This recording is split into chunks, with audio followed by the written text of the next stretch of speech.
Resources like pallets and breakable walls are finite. There's only a certain amount allotted to every map. And obviously within the last year or so there's been some pallet density changes, so technically the number of pallets on each map has increased. But even then, pallets are still finite. There's no infinite amount that you can utilize. And certain maps can be rather tricky to navigate if you don't save enough pallets, especially for later in the match. And sometimes certain maps can have very tricky 3-gen situations, like maybe Azarov's resting place for example. Now sometimes these maps can spawn a pretty ridiculous amount of pallets on both sides, but sometimes only a few pallets can spawn, leaving you with basically no resources to work with outside of some windows that maybe are questionable at best. Perks like Chemical Trap are very good for making the most out of any pallets that you do throw, and then there's Apocalyptic Ingenuity, which is kind of helpful sometimes, maybe.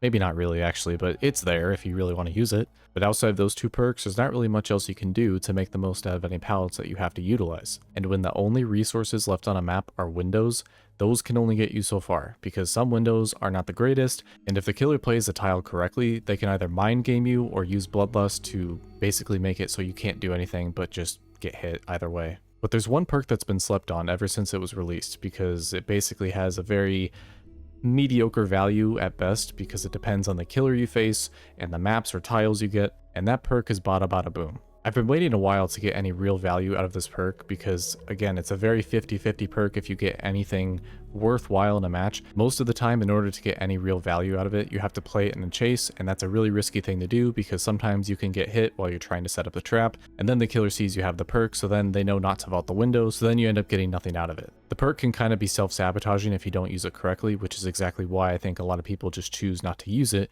and instead use something like Chemical Trap, because you're more likely to get Chemical Trap value than you are with Bada Bada Boom. However, as I mentioned a minute ago, sometimes you get 3-gen situations or really bad map spawns, and the only resources you have left to utilize are windows. And this is when this perk is honestly the most renewable resource you can ever have. This is because when you're battling a 3-gen situation, you're constantly repairing a gen, and thus you're constantly getting that perk reactivated.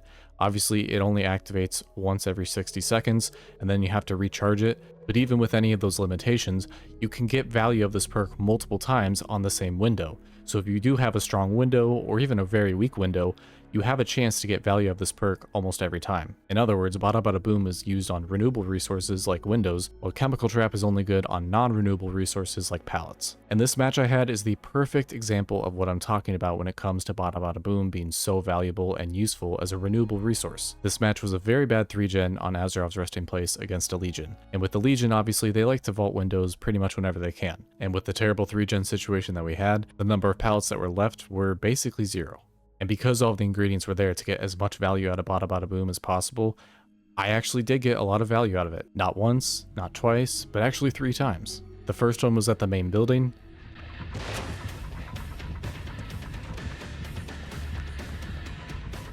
The second time was at a 4-lane window, and this was probably the most valuable Bada Bada Boom was the entire match, because in this moment the Legion had hit 3 of the 4 survivors, all of them except for me. And after the Legion hit the 3rd survivor, they obviously were headed right for me. But thanks to me setting up a Bada Bada Boom trap, it saved me from getting hit and thus getting downed.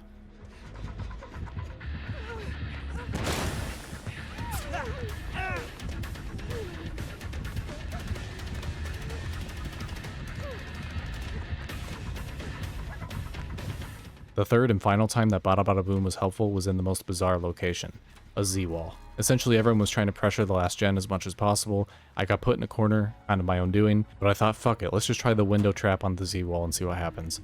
And sure enough, fucking predictable.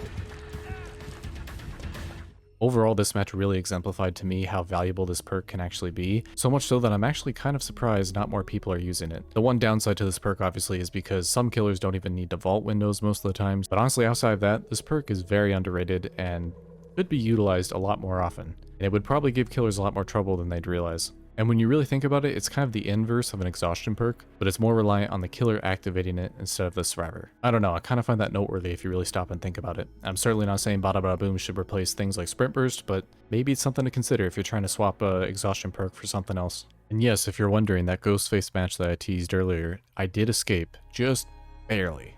And it's mostly thanks to Bada Bada Boom and also this Ada that helped body block for me. Once again proving that Bada Bada Boom is highly underrated in certain situations. And that's all I have for now though. Thanks for watching.